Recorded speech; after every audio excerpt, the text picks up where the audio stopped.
¿Qué tal? Sean bienvenidos a una sesión más de Prometeo, Divulgación de la Ciencia, en donde estamos haciendo este círculo de lectura. En esta ocasión, pues vamos a empezar con una nueva etapa sobre libros de divulgación científica y comenzaremos por este de Los Dragones del Edén, escrito por Carl Sagan. Carl Sagan fue físico, fue astrónomo y pues un divulgador de ciencia muy importante en los años 70, en los 80, con incluso programas de televisión. Este libro de Los Dragones del Edén es una cosa rara porque se está dedicando él a temas de biología, de evolución, siendo él físico. Entonces, digamos, se sale un poco de su zona de confort, por decirlo de alguna manera, y trata estos temas. Y es un libro también un poco raro porque pues, lo hace a partir de referencias mitológicas. Mm, ¿Alguien quiere empezar con reflexiones, con comentarios? Si quieren yo.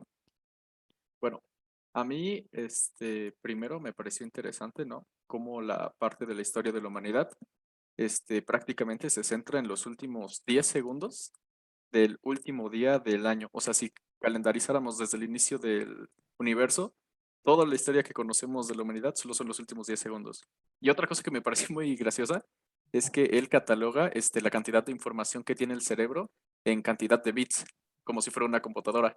Y entonces lo que dice es que el cerebro, digamos que el flujo de información que hay actual es 10.000 veces más grande que el de una computadora, bueno, de una supercomputadora. Entonces es como para que nos demos una idea, este, pues de la gran máquina, ¿no? Que es el cerebro. Aquí su compañero habla de dos temas importantes. En el segundo, hay que considerar que el libro se escribió en los años 70, en el año 72. Entonces, digamos, aunque sí habla en términos de bits, las supercomputadoras que había en la época, pues cualquier celular que tengamos nosotros a nuestra disposición, pues supera a la computadora más poderosa que había en la época. Pero lo del calendario es una parte muy interesante porque es el primer capítulo y trata de hacer una analogía de lo que se sabía en ese momento en cosmología. Si dividimos desde que conocemos lo más que nos podemos acercar al Big Bang, como por marzo, me parece, apenas estaría creándose la Vía Láctea. La humanidad está en los últimos minutos y eso como humanidad, hablando de, de otros eslabones, ¿no? Por decirlo de alguna manera, del Homo habilis, del Neandertal, etcétera.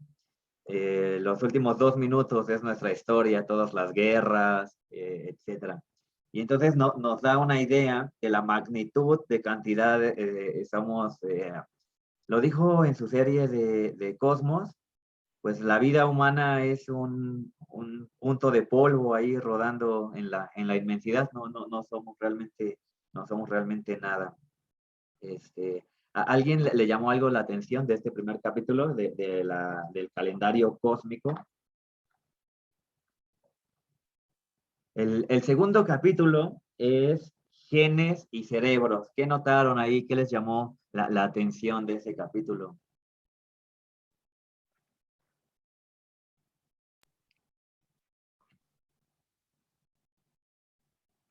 Sí, levantó la mano Edith del Carmen. Bueno, a mí lo que más me pareció interesante, y ahorita estoy buscando porque se me olvidan los nombres, es el hecho de que explicara con gran detalle el neocórtex, el sistema límbico y el complejo reptílico, porque me pareció muy interesante los ejemplos que dieron sobre nuestras similitudes de comportamiento junto con algunos animales que ahí mencionaba, por ejemplo, el titi. Ese fue uno de mis momentos más divertidos que estuve leyendo, así como que lo leí y dije, ah, no, pues sí, parece bastante, o sea, porque daba el ejemplo de cómo ellos hacían ese ritual para el dominio. Luego explicaba la comparación con el humano, con nuestras frases que también hacen algo de similitud. Entonces, esa parte para mí fue como graciosa, pero al mismo tiempo como muy informativa de saber de que tiene toda la razón el hecho de que nos comportemos de una cierta manera, a pesar de que no sea con algún propósito, sino por dominio. Entonces fue muy interesante. Muy bien. Levantó la mano. No, la verdad no vi quién fue primero. Diego Tapia. Sí, bueno, a mí una parte que también me llamó mucho la atención, pues es esta parte que el autor comenta, en el cual, bueno, relaciona en este caso, los animales, que pues ellos, sus instintos se basan en sus genes, ¿no? Que todo, pues esos comportamientos, conductas, reacciones que tienen, pues son nada más y nada menos que pues esa evolución que han tenido, ¿no? Sin embargo, pues, y pues se me hizo muy sorprendente que lo detallé de esa forma, porque yo jamás me había puesto a pensar así, o sea, pues como lo detalla el autor, que pues es justo la información extragenética y pues estos conocimientos extrasomáticos que nosotros humanos vamos recogiendo de nuestra vida, lo que al final se vuelve una herramienta evolutiva muy, muy poderosa. Por lo mismo, al final, pues bueno, creo que me estoy adelantando un poquito, pero pues esta parte de poder vivir en sociedad y pues protegerse, pues da espacio a que uno, bueno, en este caso como ser vivo pueda preocuparse como de otras cosas.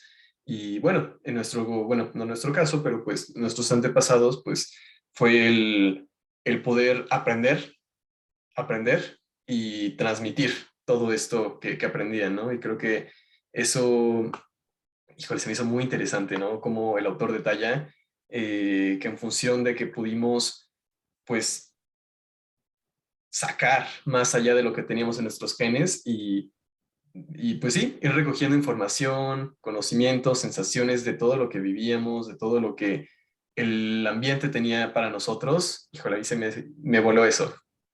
Muy bien, muchas gracias. Levantó la mano a su compañero José, por favor. Sí, bueno, yo iba a comentar un poquito también justo sobre lo que estaba diciendo Diego, pero aparte de todo lo que Diego resumió muy bien, creo que en este capítulo lo que más me llama la atención es la capacidad del autor de transmitir la idea.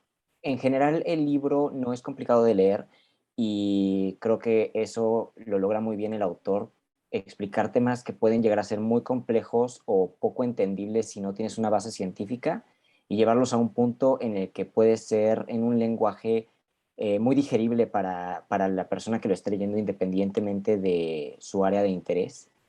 Eh, Creo que en general lo hace muy bien y en este capítulo en particular me gusta mucho la manera en la que él explica la información genética, cómo al final esto es simplemente, él lo describe como un abecedario, como una cadena de información y es que al final pues toda esa información genética que se va pasando de una generación en otra sigue siendo pues un sistema muy complejo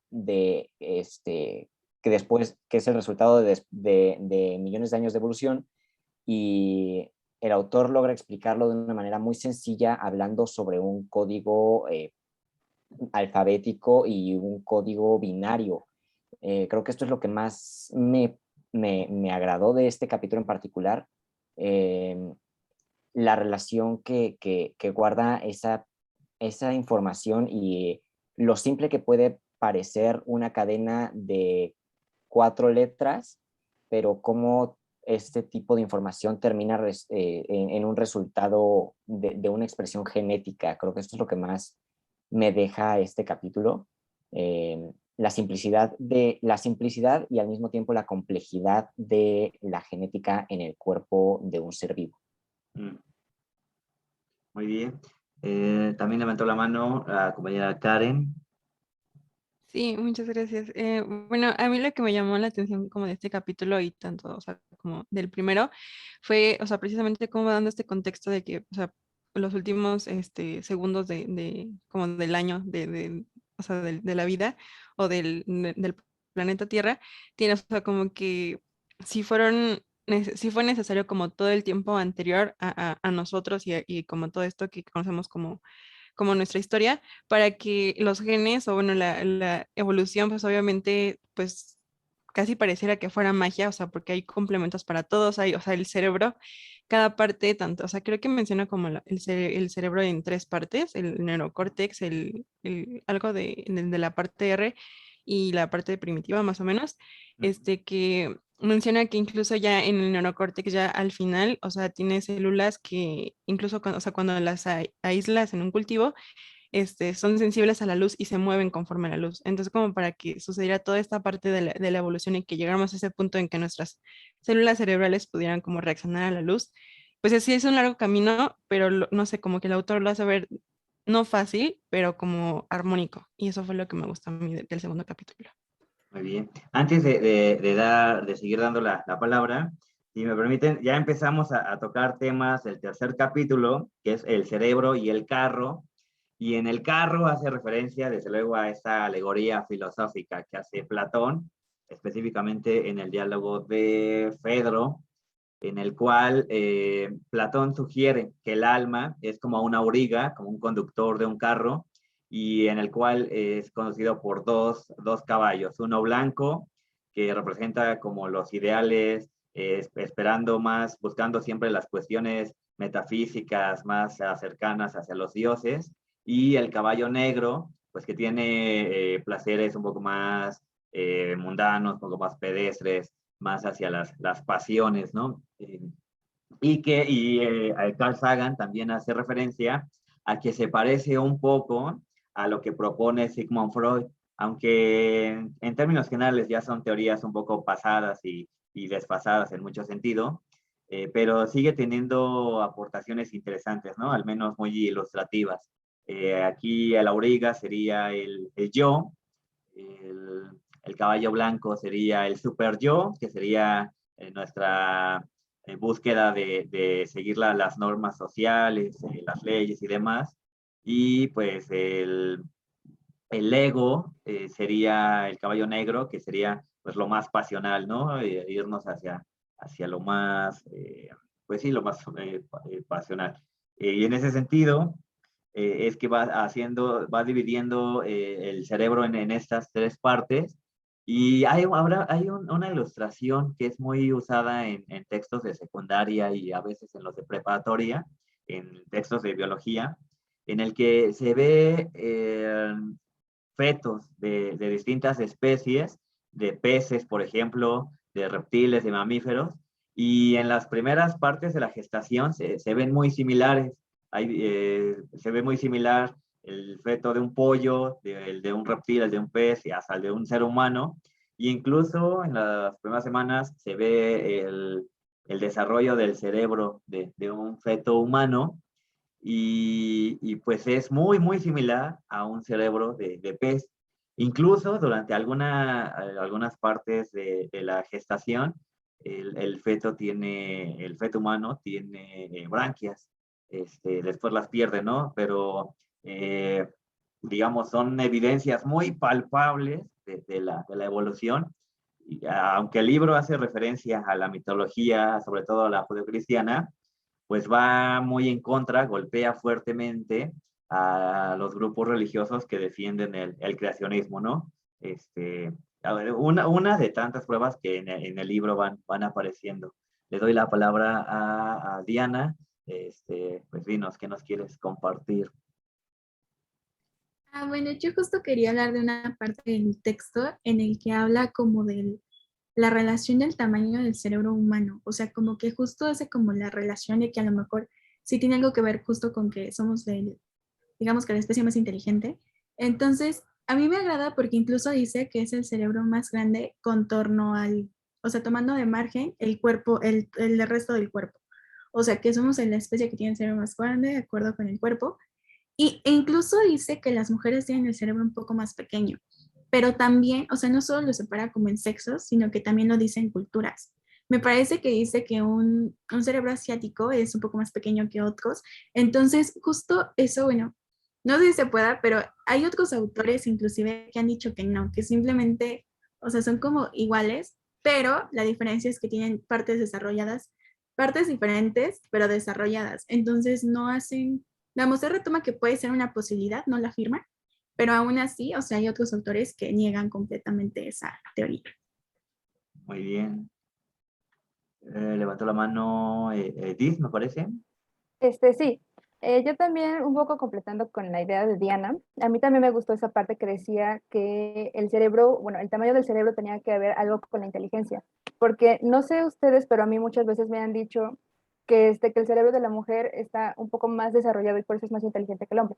Bueno, no es tal cual así, pero bueno, es la idea, porque aquí menciona que, bueno, menciona lo de un experimento que hicieron con ratitas en donde pusieron uno con muchos estímulos y el otro con nada, ¿no? Entonces, las ratitas que tuvieron más estímulos hicieron que creciera el cerebro y tuvieran como esta capacidad de reacción más rápida. Entonces, yéndolo un poco con la historia, una vez en un documental vi la historia contada a través de la mujer. Entonces, durante esta época donde hubo toda esta evolución del ser humano, donde empezó a cazar y a erradicar las herramientas, mientras el hombre iba de caza, la mujer se quedaba en el hogar inventando cosas nuevas, no sé, para cocinar, para confeccionar la ropa del marido o cosas así. Entonces la mujer estuvo como a más estímulos para el poder desarrollar esta capacidad de aprendizaje. Probablemente, y pues sí, el libro también menciona que el cerebro de la mujer está un poco más reducido que el del hombre. Entonces, sí me trae como un poco de contradicción, pero me parece igual interesante esta comparación que hace con el peso, bueno, el tamaño del cerebro con el nivel de inteligencia. Claro, aquí da unos datos solo estadísticos. A diferencia de Aristóteles, por ejemplo, Aristóteles, él suponía que la mujer era inherentemente inferior al hombre intelectualmente y en otras áreas. Aquí se dan datos estadísticos biológicos eh, y se dice que en términos generales el cerebro femenino es ligeramente menor al masculino, pero el mismo autor maneja de que esto no implica, digamos, el porcentaje, no implica una diferencia eh, cualitativa muy marcada y da algunos ejemplos históricos. Da algunos ejemplos históricos, por ejemplo, Einstein, que fue el científico, digamos, por antonomasia del siglo XX, del siglo XX. Si le preguntan a ustedes a alguien de la calle, no importa si el oficio o la profesión, oye, un científico del que te acuerdes, casi con toda probabilidad dirá que Einstein. Y habríamos supuesto, habríamos imaginado que tendría un cerebro enorme y no, de hecho está estudiado que el cerebro de Einstein es relativamente un poco más pequeño que el promedio y da a otros pues luminarias del pensamiento, no solo de la ciencia, sino de las artes. Por ejemplo, llega a hablar, ay, habla de un músico, ahorita se me va el nombre, habla de Lord Byron, por ejemplo, habla de otro escritor. Y Lord Byron sí lo tenía un poco más grande que el promedio, pero había otro autor que también se consideraba muy brillante en la época y su cerebro era un poco más reducido que la media, lo cual nos hace ver que en una parte puede ser biológica y otra parte, desde luego, pues depende de cómo alimentemos a nuestra mente.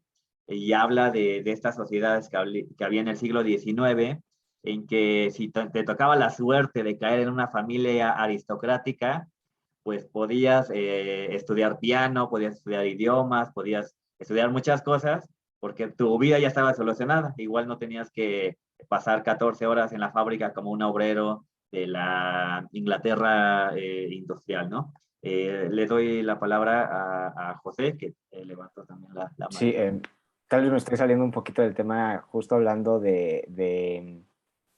bueno, de lo que usted acaba de mencionar.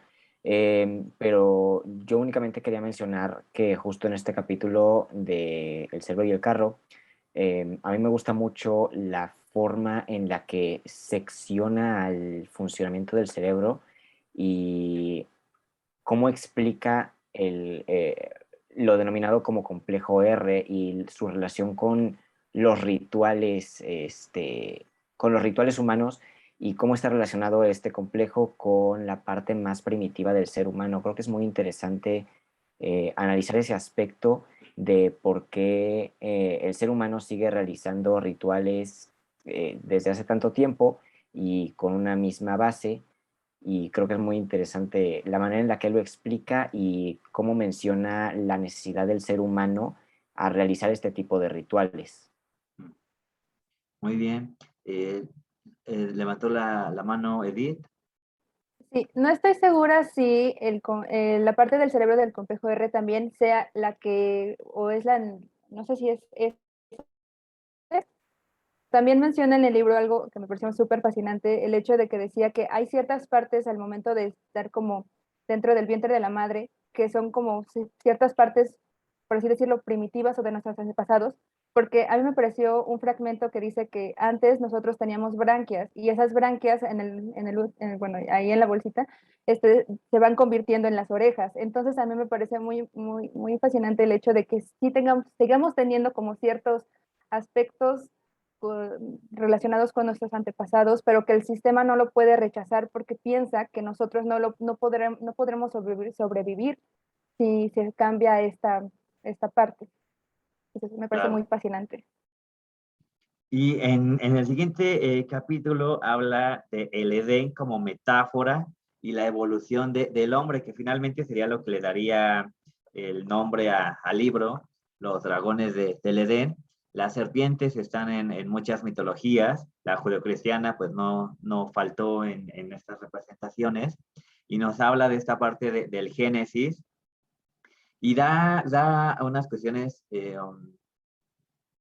¿cómo diría yo? Casi como un buscapiés. Habla en algunas palabras que son muy provocadoras, igual a los religiosos igual no les gustaría mucho que digamos, y propone, por ejemplo, esta idea que casualmente pues es un reptil, ¿no? El que tienta a Adán y a Eva, y Eva hace caer a Adán y demás.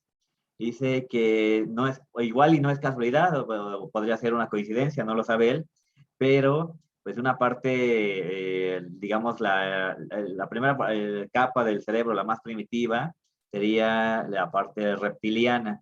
Y entonces, pues es una serpiente la que le habla a Eva, y menciona, por ejemplo, que si tú ves técnicamente lo que dice el diálogo, y eso lo dice en una nota a pie de página, pero es fascinante lo que dice.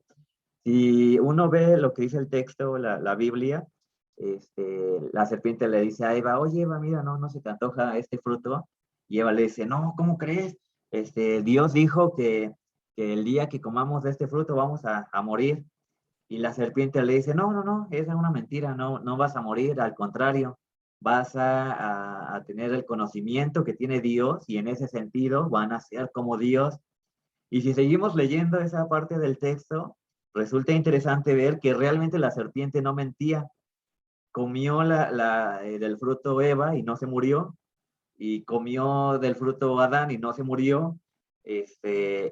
Y es interesante las implicaciones filosóficas, porque había dos frutos prohibidos, pues, en el paraíso. Estaba el de la vida eterna y el de el conocimiento del bien y del mal. Y es curioso que un Dios te quiera mantener en la ignorancia. No comas el fruto del conocimiento. Pues bueno, son ahí algunas referencias mitológicas que deja. ¿A ustedes qué ideas les provoca? A mí me parece realmente interesante. Román levantó la mano. Este capítulo igual como que me llamó mucho la atención, porque igual en alguna optativa que llegué a tomar, comentamos muy brevemente, la optativa era la de cultura de la imagen, y tratamos muy brevemente el tema como de la evolución y no recuerdo si era el Neandertal como tal, que bueno, que tocamos como el tema, que fue como un primo lejano como bueno, tipo en la cadena como evolutiva, que era diferente esencialmente al Homo sapiens, pero similar, que ellos tenían el neocórtex como más reducido, algo así, y tenían como que la frente un poco más como pequeña, bueno, como que sumida. Bueno, algo así habíamos estado comentando, y decía como habíamos nosotros extinguido a esos seres, aunque eran, bueno, como supuestamente más inteligentes que nosotros en cuanto bueno, como a raciocinio, más fuertes, más grandes, pero como que no tenían esa capacidad que tenemos como con el sistema límbico de procesar como las emociones y como el sentido como de pertenencia a la comunidad. Y era como que en lo que diferían mucho las especies, que bueno, el Homo sapiens se juntaba más como en comunidad y pues juntos eran mucho más como aptos a sobrevivir que los neandertales que se juntaban como en manadas muy pequeñas, que era a lo mucho, a lo mejor el padre, la madre y los hijos. Y también me gusta como de la lectura cómo hace la referencia, hablando del cerebro como reptiliano, este, cómo dice que evolucionamos del reptil, creo que lo menciona en alguna parte, y de cómo hace la relación, cómo guarda todas como esos miedos Sí, sobrevivir en, bueno, a lo como que largo del tiempo. se te corta un poco la comunicación. Si me das un minuto, en lo que no sé. eh, am, Mientras tanto, déjale, le paso la palabra a uno Sí, sí, de sí. tus camaradas. Karen levantó la mano.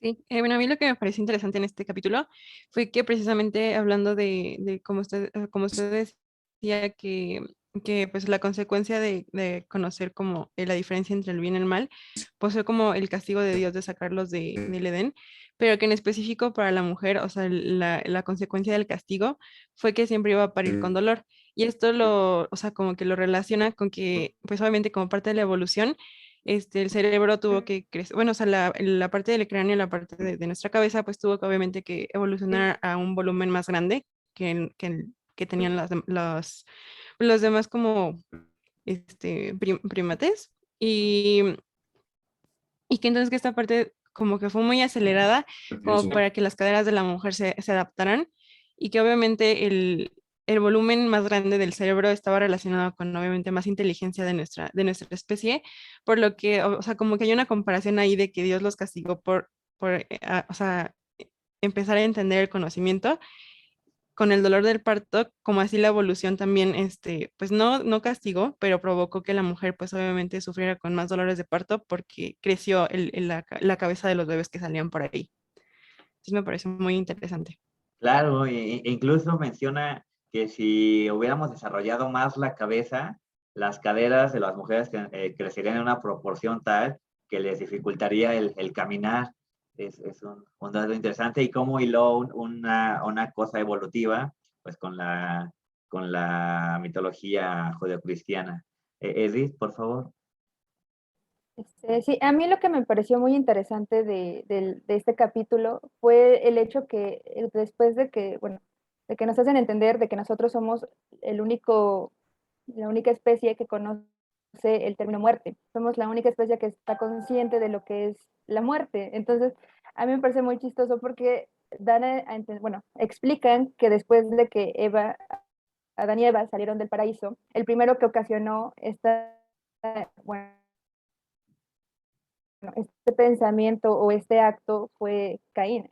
No me acuerdo muy bien, creo que fue Caín, no me acuerdo, no estoy segura. Sí, Entonces, sí me parece así como curioso, porque si nos ponemos a pensar el hecho, o sea, los animalitos sí entienden en el momento en el que uno de su especie también se muere, pero no están como pensando. Pues,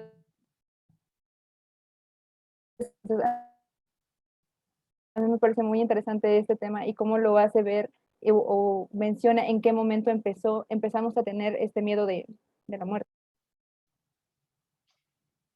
sí, aquí, por ejemplo, sí, hay animales que parece que se dan cuenta de la muerte. Por ejemplo, los elefantes eh, tienen algo parecido a lo que podríamos llamar un cementerio. Cuando un elefante se siente moribundo, va a esta zona y finalmente ahí muere. Y se ha notado o algo parecido que podríamos llamar, quizás lo estamos antropomorfizando, pero que quizás podríamos llamar algo parecido a la tristeza. Pero conciencia como tal de nuestra mortalidad, al parecer solo la tenemos nosotros. Levantó la mano Diego y escuchemos qué nos tiene por decir. también esta conciencia, a mí me llamó la atención como el autor detalla que, pues, como especie, fuimos desarrollando, en este caso, el poder predecir el futuro.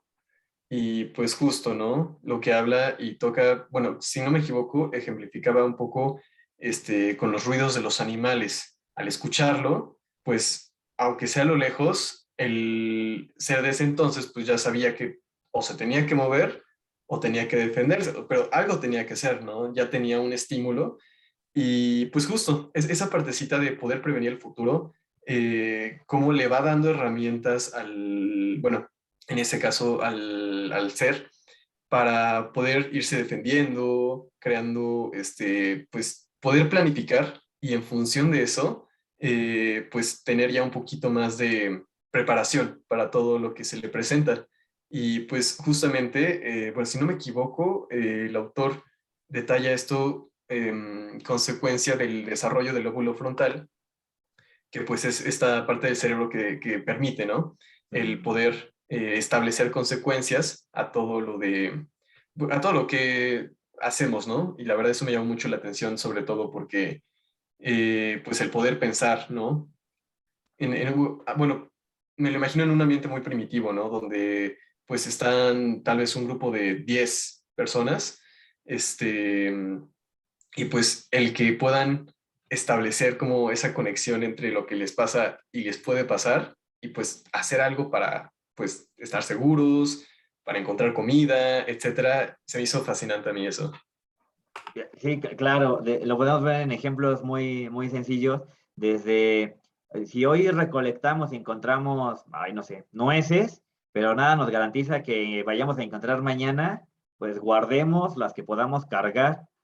Eso ya te habla de una previsión. Y en los siguientes capítulos los voy a ir mezclando un poco, más que nada, pues por logística del tiempo, que siempre es algo importante ir midiendo aquí, pero nos habla Carl Sagan de que hay varios elementos evolutivos, o sea, no fue algo así, algo específico, a diferencia de la Biblia, de que solo habla de que solo fue el soplo de Dios. Aquí en la evolución podemos ver ciertos elementos que nos dieron el desarrollo.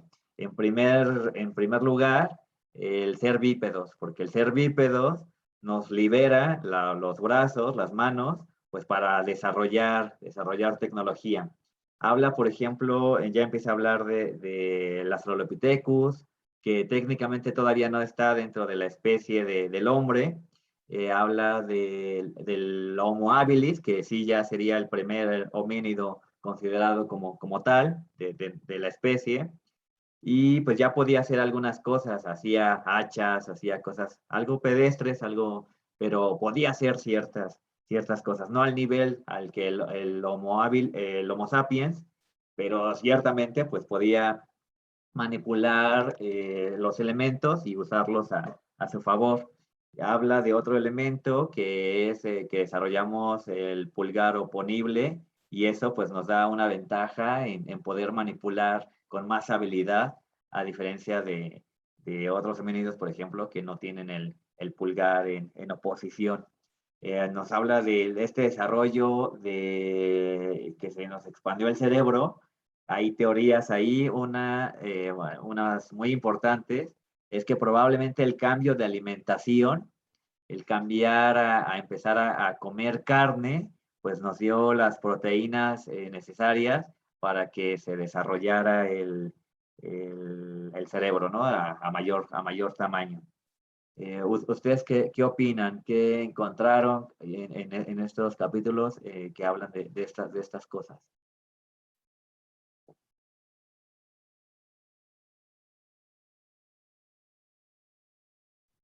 Ah, bueno, yo quería mencionar algo, y perdón. Y era justo que habla como de, hay una parte en la que habla sobre los chimpancés y justo la culturalización que les da, pero hay una parte en la que me gusta mucho porque dice que tienen como cierto modo de comunicarse, pero no es a través de tal cual un lenguaje. Y las palabras literalmente que dice es que si el chimpancé necesitara de esto para sobrevivir, sería algo que pasaría de generación en generación. Entonces, bueno, a mí eso me gustó porque se supone que, o sea, el chimpancé no está tan alejado de la especie humana y aún así la especie humana sí fue capaz de crear una, no sé, de evolucionar y crear una comunicación más específica. Bueno, nada más era eso lo que quería puntualizar. Sí, que ya empieza a sonar eso como al argumento del planeta de los simios, ¿no? Por ejemplo, nos habla de otros animales que viven en sociedad y que tienen medios de comunicación rudimentarios, desde luego. Las abejas, por ejemplo, tienen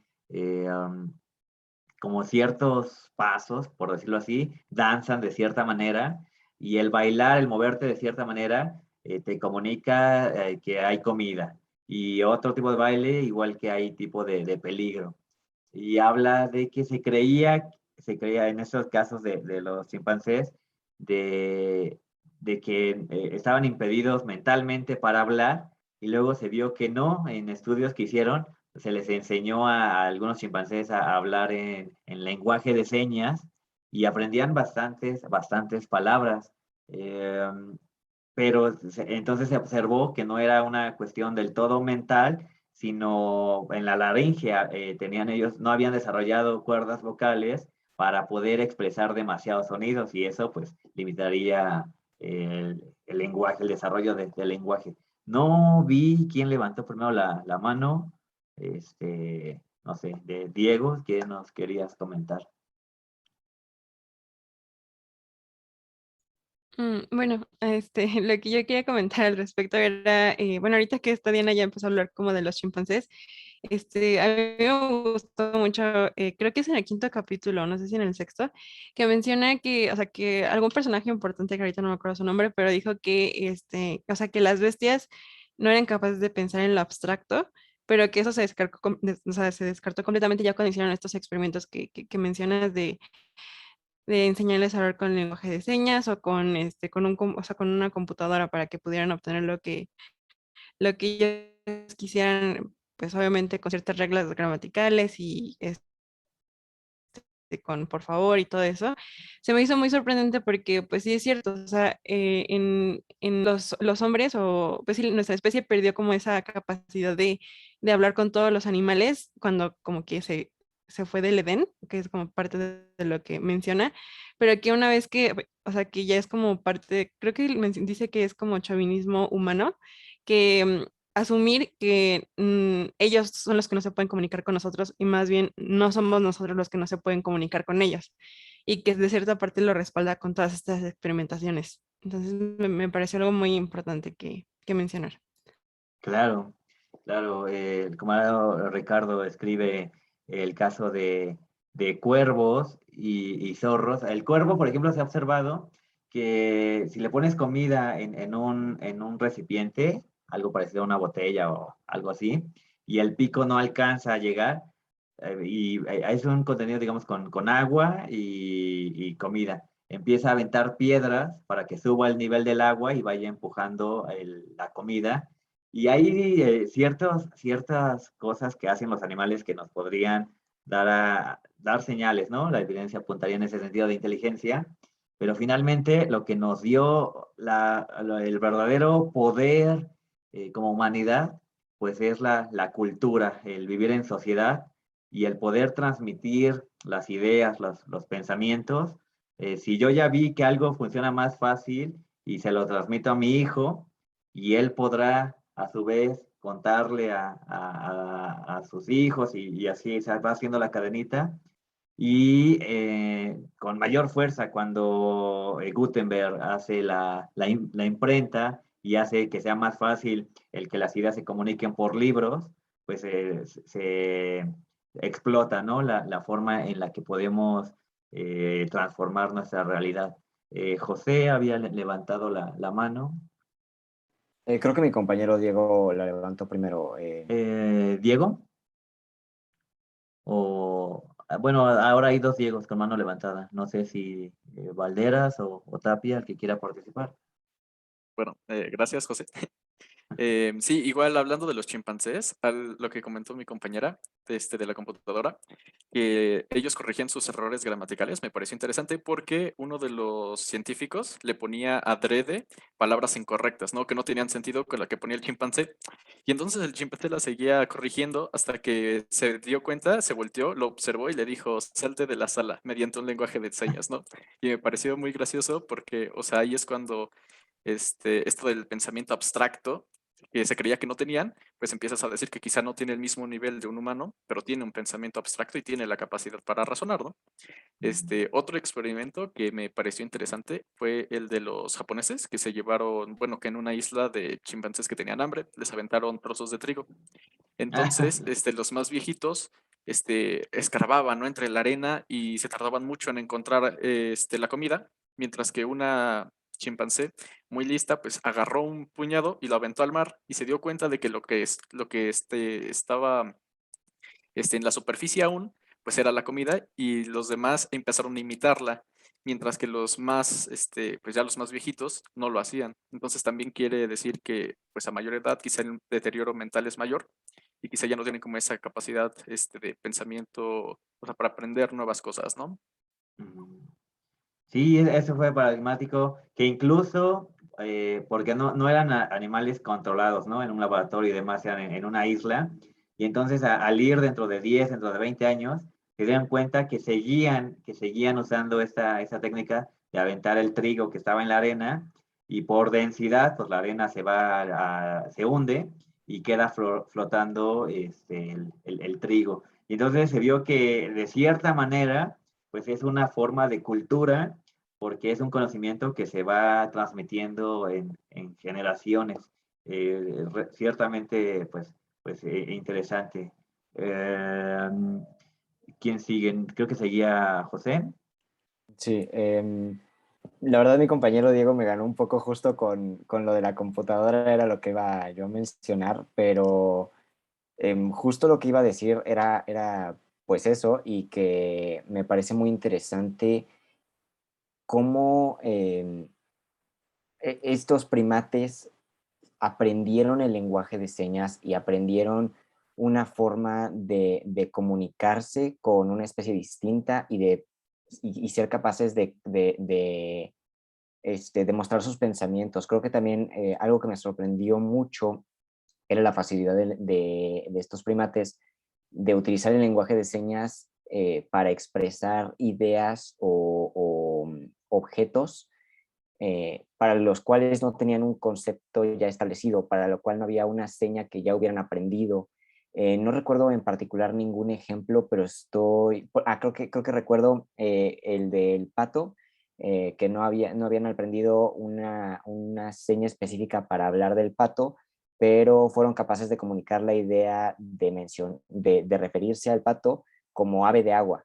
Ave de Y agua, creo que esto es correcto. muy interesante, darnos cuenta la capacidad que, bueno, si bien un primate puede tener una inteligencia mucho mayor a otras especies, que este pensamiento no es exclusivo del ser humano y cómo hay otras especies que la evolución los ha conducido a tener este tipo de pensamiento y a ser capaces de razonar no solo implicaciones del momento, sino algo más general de lo que está pasando. Em, Algo también que me llamó mucho la atención de este capítulo era la parte en la que explicaba cómo, bueno, la observación de un científico de cómo dos, me parece que eran chimpancés, maltrataban a un pollo y cómo o sea, es interesante ver cómo ese pensamiento cruel, que es como lo menciona en el libro, tampoco es exclusivo del ser humano. Y pues también ahí lo relaciona un poco con cómo la inteligencia del pollo no lo deja asimilar que su comportamiento solo lo está llevando a algo negativo y los chimpancés siguen colaborando para realizar esta actividad con el único fin de entretenerse. Creo que es muy interesante esta parte y asimilar cómo animales como los primates tienen este tipo de pensamiento que los lleva a este tipo de acciones. Y realmente interesante porque no lo menciona Carl Sagan, pero se ha observado que los delfines tienen un comportamiento que pensaríamos que era solo de los humanos. Les gusta la crueldad, por ejemplo, golpean al pez globo para incitarlo a que se defienda. Al inflarse, se protege con veneno y en esas cantidades, digamos, pequeñas, pues los delfines se drogan y parece que tienen esta conciencia de golpearlo específicamente para drogarse. Eh, Desarrollan, por ejemplo, claro, también abusan sexualmente de las hembras, hacen violaciones de varios machos, algunas veces las violan hasta la muerte, e incluso algo que pareciera también de un comportamiento humano, también muerden la cabeza de un pez, digamos, lo dejan sin cabeza y se masturban pues con el cuerpo del pez, se masturban por placer, que habríamos supuesto que sería una actividad humana, ¿no? Pero tiene estas conductas de violencia, de drogarse, de ver la sexualidad con placer, y entonces nos hace pensar qué habría pasado, ¿no? Si habrían tenido otras circunstancias como las nuestras. Insisto, Carl Sagan habla de que no solo es el desarrollo del cerebro, sino otras cosas, el caminar sobre dos pies, que liberó las manos y eso nos permitió el crear herramientas, el hecho de que evolucionaron nuestras cuerdas vocales y eso nos permitió una mayor gama de sonidos, de fonemas y eso a desarrollar a la larga pues un vocabulario, varias cuestiones. Levantó la mano, no sé si la levantó de nuevo Diego o se le había quedado la mano levantada. Se quedó levantada. Bien. ¿Alguien más quiere retomar alguno de los otros capítulos? Está Amantes y Locos, la evolución futura del cerebro y nuestro destino es el conocimiento, inteligencia terrestre y extraterrestre. Bien, Diego, por favor. Sí, bueno, ligando a todo esto que comentaban, de cómo justo, ¿no? Son las generaciones, pues, que están en etapa de aprendizaje, quienes, pues, son capaces, ¿no? De absorber un poquito más de todo lo que ven y usarlo a su favor, ¿no? El ejemplo era los chimpancés en la isla. Y, pues, bueno, me gustó también como cuando habla un poquito más de las computadoras, digo que en ese entonces recuerdo bien que detalla, por ejemplo, algunos videojuegos, ¿no? Y mencionaba que, por ejemplo, para, no sé, en alguno de los juegos, si no me equivoco, creo que era que era como tenis, que estaban las dos barritas y va moviéndose la pelota y va, pues bueno, es tenis, ¿no? Y que menciona el autor que solo un jugador con conocimientos de física, geometría, podría ser bueno jugando, ¿no? Pero, por ejemplo, digo, yo sé que el libro pues, ya fue escrito hace mucho tiempo, pero hoy en día, por ejemplo, nuestros primos, nuestros hermanos, incluso nosotros mismos, ¿no?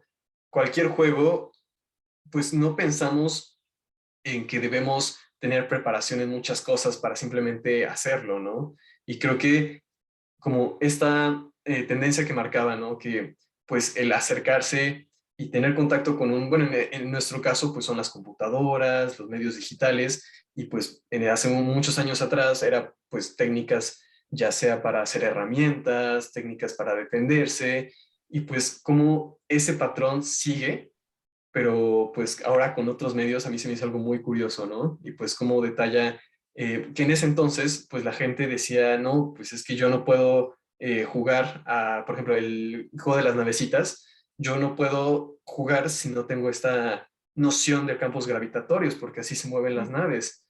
Pero pues hoy en día, pese a no saberlo, pues un niño puede jugarlo y puede ser bueno. Entonces, pues este aprendizaje que se va dando, la verdad, que se haya, digo, no modelado, pero pues seguido esa tendencia que seguía, la verdad a mí se me hizo muy interesante. Claro, claro. Karen, por favor. Sí, bueno, creo que fue, y ya es en en el capítulo 6 que menciona que o sea, está hablando como de los sueños y de cómo precisamente esta acción que tenemos algunos animales para dormir, que podría llegarse a pensar como un estado vulnerable, que realmente es como una de las cosas que ayudaron a los humanos pues a evolucionar al punto en el que están ahora, ya que, o sea, como mencionaron, creo que en los primeros capítulos, que nosotros descendemos como de los reptiles, o que en algún punto como que, pues, hubo un punto en común entre reptiles y aves y todo eso, que precisamente los reptiles no sueñan, y que esta parte del complejo R que está relacionado con lo reptiliano de nuestro cerebro es lo que o sea, se desactiva cuando vamos a soñar. Entonces, que precisamente por esa parte los reptiles no sueñan, pero que nosotros sí, y que precisamente esta parte de asimilar lo que pasa en el día, nuestro cerebro lo tiene de una forma para aprenderlo y para como para reproducir como estos aprendizajes extrasomáticos a futuras generaciones. Y eso me parece muy, muy interesante. Muy bien. Diana, por favor. Yo justo quería aprovechar lo que dijo Karen ahorita de los sueños, porque incluso dice que es como un estado fisiológico que ya está característico. Incluso me parece que hace como una, bueno, lo compara con la niñez, me parece que sí, porque dice que ambos van ligando la amnesia, porque prácticamente dice, creo que menciona que cuando te despiertas solo recuerdas como una décima parte de lo que sueñas, y que justamente menciona que esto se da más mientras estás en el vientre, porque prácticamente todo el proceso, todo el periodo natal estás dormido, e incluso cuando naces, creo que tres cuartas partes del día estás dormido también. Entonces, pero a mí me gustó cómo hace la sinergia de tus recuerdos de sueño a tus recuerdos de tu infancia, más que nada. O sea, sí, aquí es esa comparación de los sueños, es la separación entre el inconsciente y la parte de la conciencia, pues es interesante. Y además nos habla de la abstracción que hay en los sueños, que no tienen una estructura, no tienen una estructura, digamos, en un sistema lógico formal, y nos habla de que hay varias etapas, 4 o 5 etapas del sueño. Se supone que nosotros soñamos de 5 a 6 sueños en una noche, eh, pero si despertamos en una de estas etapas en las que no se sueña, no recordamos. Y si despertamos en esta etapa que creo que es la de REM, la de el movimiento de los párpados, recordamos el sueño de ese momento, no recordamos los otros 4 sueños, sino ese específicamente. Y lo que mencionaba su compañero de las computadoras, también habla de la evolución tecnológica que han tenido, porque él menciona, dice, no, pues a mí me tocó de estudiante la ENIAC, que era la primera computadora y que abarcaba toda una habitación enorme de universidad. Y ya ahorita como profesor, dice, apenas hace 4 años me compré una que me costó $4,000, y que es más grande, más tosca y más lenta que una que me compré ahorita por $700. Algo así, igual me equivoco en las cifras, pero es una proporción que dice, ahorita es mucha más rápido la que tengo, más económica, y no se compara al armatoste que había comprado hace 4 años. Y ahorita lo vemos, compramos una computadora y al año, no es que sea obsoleta, pero pues ya salieron cosas muy, muy superiores. José, por favor, dinos.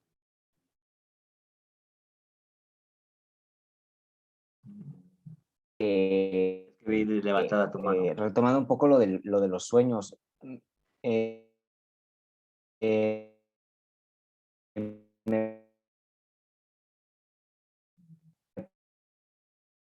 a cierto punto relacionados el, con nuestros antepasados y con nuestra hasta cierto punto memoria evolutiva, por decirlo de una forma, cómo parte de nuestros sueños puede que sea un como recuerdo genético de pasos antes en nuestra evolución. Me parece muy interesante pensar en eso, ¿no? En que puede que la genética nos haya dejado ciertos recuerdos que sigan teniendo repercusiones en nuestro estado subconsciente. Esa teoría me parece muy interesante.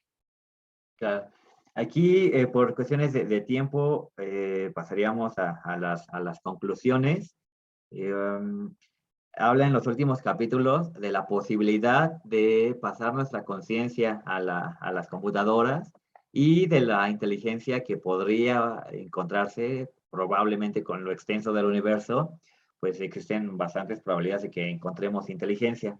El que por las distancias que hay tan enormes podamos comunicarnos con ellas, pues ya es otra cosa, pero plantea estas posibilidades y quisiera también poner sobre la mesa de la discusión que Carl Sagan fue una persona, digamos, un divulgador muy importante. Tuvo un programa en los años 80 que se llama Cosmos, un libro también que recupera en estos capítulos pues, lo que se vio en esas temporadas. Mi camarada Ricardo, que tiene la serie y a lo mejor nos quiere compartir su experiencia al verla, algunos datos ya fueron superados.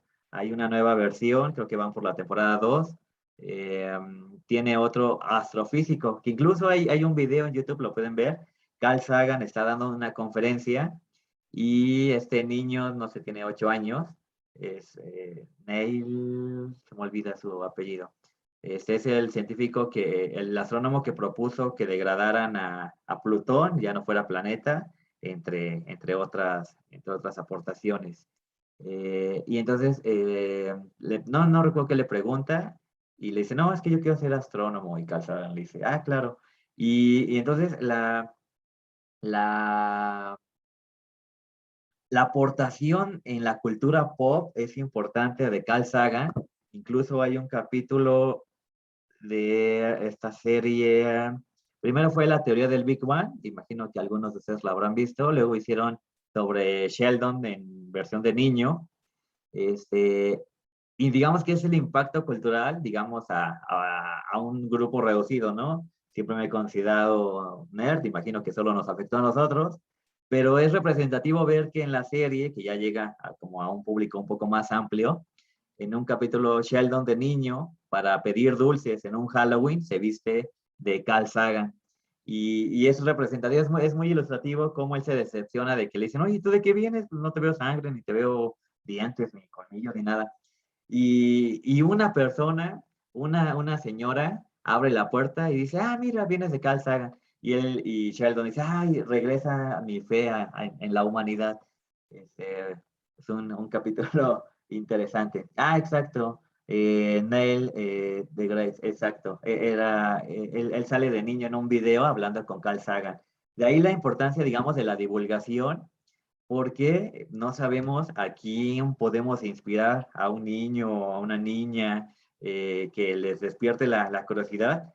Por ejemplo, algunos de ustedes están estudiando, no sé, alguna ingeniería y a lo mejor tenían intenciones de estudiar, de dedicarse a un área, digamos, más hacia lo comercial, pero en una de esas se apasionan y dicen, ah, mira, quería dedicarme a esta parte de la industria, pero ya me quiero dedicar mejor a la astronomía, por poner un ejemplo, ¿no? Cualesquiera. Entonces, de ahí está esta importancia. ¿Alguien quisiera tomar la palabra a modo de conclusión? Si recomendarían el libro, si tienen intenciones de leer algún otro, tiene varios libros de divulgación.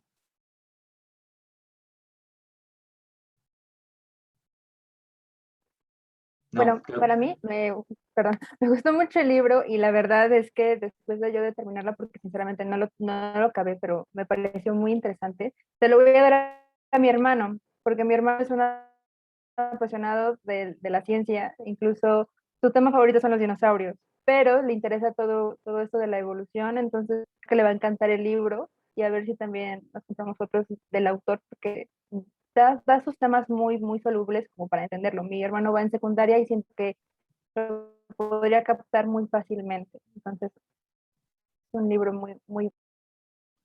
De esta colección de divulgación científica la publicó muy interesante. Una versión la publicó muy interesante y otra RBA.